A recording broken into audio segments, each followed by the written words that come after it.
Kyiv native Veronika Tupikina and her 8-year-old son Solomon have lived in California for the last 2 years. And all this time, Tupikina has been helping her son deal with war-induced trauma.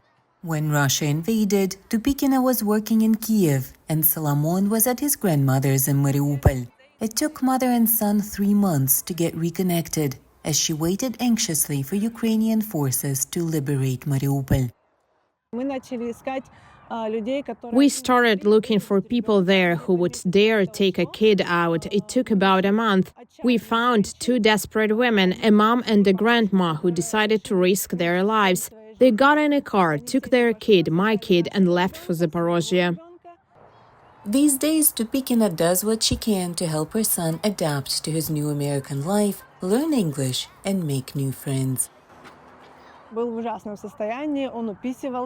When we met, he was in a terrible state. He would wet himself, not even at night, but just out of fear. Up to this day, he can't be anywhere without me. He fears he won't see me again, fears something might happen. Solomon's story is one of thousands that shows the war's horrible effects on kids' psyche. Ukrainian children are going through a mental health crisis, warns UNICEF. Children continue experiencing fear.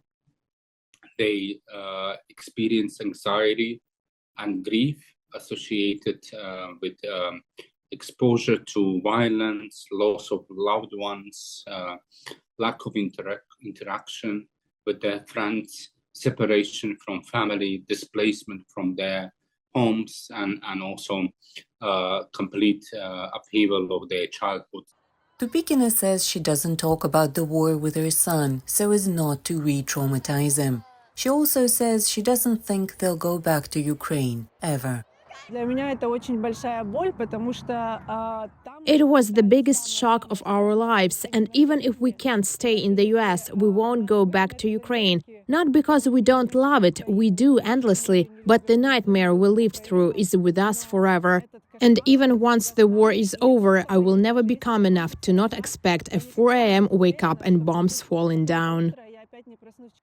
According to the UN Refugee Agency, as of late October 2024, over 6.7 million people have fled Ukraine to seek refuge abroad since Russia's invasion.